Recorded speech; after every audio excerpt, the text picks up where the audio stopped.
ناظرین السلام علیکم ورحمۃ اللہ وبرکاتہ۔ آپ اس ویڈیو کو غور سے دیکھیں، سنیں اور سوچیں کہ ان کی جو یہ باتیں ہیں اگرچہ کڑوی ہے مگر حقیقت ہے، اور آپ اس بارے میں کیا سوچتے ہیں اور آپ کو یہ کتنا حقیقت لگا کمنٹ میں بتائیے۔ یہ ان کی باتیں کتنی % درست ہیں کمنٹ میں ضرور بتائیے اور آگے لوگوں تک شیئر کیجیے۔ چاہتے ہیں بیٹے، اور ایسا کچومٹ نکالتے ہیں ایک ایک لفظ کا تاکہ جو مولانا آیا نا پیچھے یہ سمجھ جائے میری قابلیت کتنی ہے۔ پڑھیے قرآن صحیح پڑھیے اور سن لو، قرآن مردوں کو بخشوانے کے لیے نہیں آیا ہے۔ جب کوئی مرا تو سیدھے پہنچے گا، حضرت ہمارے ابا مر گئے، تیجا کی فاتحہ ہے، سارے بچوں کو بھیج دیجئے، آج دن کی پڑھائی گل۔ دن بھر بچوں کی تعلیم کا ستیاناش، اب پہنچے بیچارے لیے اتنی بڑی پیٹی اور جمے جا رہے ہیں۔ بھائی صاحب، قرآن یہ مردوں کی کتاب نہیں ہے، زندوں کی کتاب ہے، زندوں کی۔ اور اب سے پوچھ لیں قرآن کے آنے کا مقصد کیا ہے؟ اللہ فرماتا ان ھذا القرآن یہدی للتی ہی اقوم، بے شک یہ قرآن پوری دنیا کی ہدایت اور رہبری کے لیے آیا ہے، تیرے مردے کو بخشوانے کے لیے نہیں آیا ہے۔ اور کسی مولانا نے انکار کر دیا نا قرآن خوانی کا تو چندہ بند، ختم، چندہ بند، پہلا ہتھیار ہے چندہ بند مولانا کا۔ ابھی ہم بہرائچ شریف میں رکے ہوئے تھے، جب حضرت نے پوچھا کہ یہ آمدنی ذریعہ کہاں قوم کے چندے وندے کمال ہے ہماری قوم کا بھی، ایک دم فی سبیل اللہ پڑھنا چاہتی ہے، ایک کو پیسہ نہ لگے، فیس ویس سب معاف، کتاب بھی فری مل جائے، ڈریس بھی فری مل جائے، مردود تب بھی نہیں پڑھتا۔ فری میں ملنے والی چیز کی ویلو نہیں ہوتی ہے۔ کانوینٹ اسکول کی طرح جب پیسے لگے نا، ڈونیشن بھی دیجئے، فیس بھی دیجئے، ڈریس بھی خریدیے پیسہ لگا کر کے، کتاب بھی لیجئے پیسہ لگا کر کے، تب اسے لگتا ہے یار چھٹی نہیں کرنا ہے، بہت پیسہ لگتا ہے پڑھنے میں۔ اور مدرسے پہلے سے ہم 50 بچے پڑھا رہے ہیں، بڑے یتیم بچے پڑھتے ہیں، غریب بچے پڑھتے ہیں، سیٹ صاحب نگاہیں کر، ابے سٹیائے ہوئے سیٹو، عقل کا علاج کر لو، اور مولویو یہ بات بند کرنا بند کر دو، یتیم بچے پڑھتے ہیں، یہ بولو یہاں مصطفیٰ کے مہمان پڑھتے ہیں، رسول اللہ کے دین کے سپاہی پڑھتے ہیں، یہاں وہ بچے پڑھتے ہیں جن کے پیروں کے نیچے فرشتے اپنا پر بچھاتے ہیں۔ کیا مکتوں کی طرح کام کرتے ہو؟ بڑے مفلس ہیں، نادار ہیں، غریب ہیں، لیت ڈائری بھاگے پھر رہے ہیں۔ ایک سینٹ جب سٹیاتا ہے نا رمضان میں، یہ کئی دن 50 سینٹ سٹیاتے ہیں۔ کرلا میں ایک سٹایا ہے، ایک مدرپورہ میں، ایک دارو خانہ میں، ایک جری مری میں، اور ایک خیرانی روڈ پہ، ایک ماتاب کہاں، بس سب آئیے 27 رمضان کو آئیے گا۔ اب ایک مولوی بیچارہ اس 27 جگہ کیسے پہنچے گا 27 شب میں؟ اسی دن ان کی سخاوت کا طوفان مچتا ہے، بس آپ بانٹ کے فری ہو گئے۔ تو کیا پہلے رمضان میں اگر چندہ دے دیا تو ثواب کم ملتا ہے؟ تمہاری ذمہ داری بنتی ہے اپنے پیسوں کو لا کر کے حقداروں کو مدرسوں میں، جہاں جو حقدار بتایا گیا نا قرآن کی طرف سے، ان سب تک پہنچاؤ، یہ تمہاری ذمہ داری بنتی ہے۔ میں جلسہ کروانے والوں سے گزارش کروں گا، علماء سے گزارش کروں گا، جلسوں کے اوپر پیسے کم خرچ کیجئے، بچوں کی تعلیم پر زیادہ دھیان دیجئے، بچوں کو صحیح دین سکھائیے، اور اے لوگوں 5 وقتہ نماز پڑھیے،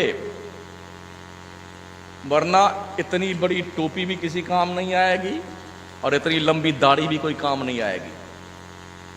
جب دھنائی شروع ہوگی نا، روزے محشر کے جاں گداز بود، اولین پرشش نماز بود، حشر کے میدان میں سب سے پہلے نماز کے بارے میں سوال ہوگا۔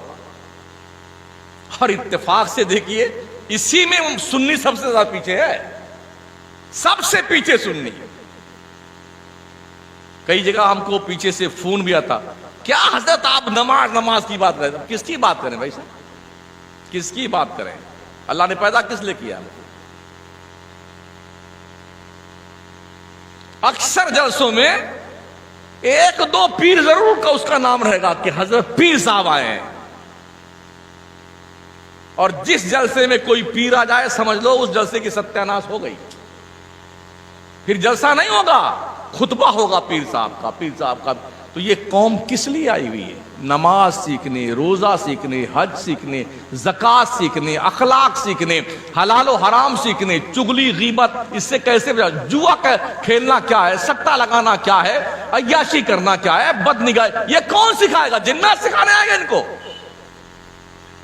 اپنے ذمہ داری سے سبکدوش ہونے کی کوشش کرو علماء کی جماعت، اپنی ذمہ داری سے، ورنہ یہ دھیان رکھنا کوئی بہانہ اللہ کے دربار میں چلنے والا نہیں ہے. بس اپنی گفتگو کو فل اسٹاپ دوں میں. ابھی وقت ہے، نماز پڑھو. کہیں ایسا نہ ہو جب تم پڑھنا چاہو تو پڑھنے سے روک دیے جاؤ. جو لوگ حرمین طیبین گئے انہیں پتا ہے مکہ مدینہ کی دونوں مسجدوں میں ہزاروں کرسیاں رکھی، ہزاروں. اب تو ہندوستان میں بھی مسجدوں میں کئی کئی کرسی رکھی ہوئی ہیں، ایک ایک کنٹل کے، ڈیڑھ کنٹل کے آتے ہیں. پڑھ بیٹے پڑھ، ایسے حالت یوں چل رہا ہے. پڑھنا بیٹے، اب کیوں نہیں پڑھتا ہے؟ کم بخت کہیں کا. جب تک ٹھیک تھا پڑھنے کے لائق ٹراتا پھر رہا تھا بیٹا، اور جب اللہ نے پکڑ کی نا، ایک نس رب نے کھینچ دی نا کمر کی، کس مائی کے لاڑ کے اندر ہمت ہے سیدھا کر دے اس کو؟ کس کے اندر ہمت ہے؟ تو ابھی وقت ہے، نمازیں پڑھ لو. اور آپ کے ساتھ جو عمل جائے گا وہ یہی ہے. یہ عمل جو نماز کا ہے کسی نومنی کو بھی نہیں ملے گا. نومنی کو bank balance, fix deposit, life insurance, کسان وکاس پتر، اندرا وکاس پتر، جتنے اتر گتر پتر ستر ہیں، جائیدادیں منقولات، زمین، مکان، دکان، گاڑی وغیرہ وغیرہ، ایسے مرے نہیں، سب چھین رہے ہیں. نماز تمہارے ساتھ تمہاری قبر میں جائے گی. اس لیے ہر کام چھوڑ کر کے نبی رحمت فرماتے 3 کاموں میں جلدی کرو. نماز کا وقت ہو جائے تو سارے کام چھوڑ کے پہلی فرصت پہ نماز پڑھ لو. کوئی مرا جائے تو اب اس کو رکھ کر کے 2 4 دن تک انتظار مت کرو، فلانواں بھی نہیں آیا، ڈھبکواں نہیں آیا ہے. جتنی جلدی اس کے مردے کو قبر کے حوالے کر دو. حضور فرماتے ہیں جب بچی بالغ ہو جائے تو اب اس انتظار میں مت رہو کہ 2 4 کا رشتہ اور طے ہو جائے تب ساتھ. جتنی جلدی ہو سکے بالغ لڑکی کی شادی کر دو. خدا نخواستہ قدم لڑ کھڑائے، باپو اور ماؤ اس کے گناہ کے تم بھی ذمہ دار ہو گے. کچھ پلے پڑا آپ لوگ بولیے کچھ سمجھ میں شریف میں آیا؟ ٹھیک ہے، اللہ عمل کی توفیق بخشے.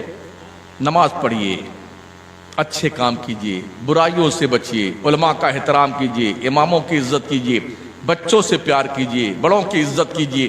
میرے آقا فرماتے من لم یرحم صغیرنا ولم یعقر کبیرنا فلیس منا. جو اپنے چھوٹوں سے پیار نہیں کرتا، جو اپنے بڑوں کی عزت نہیں کرتا، وہ ہماری سوسائٹی کا ممبر نہیں ہے. آقا فرماتے ہیں اکریمو کریمہ کل قوم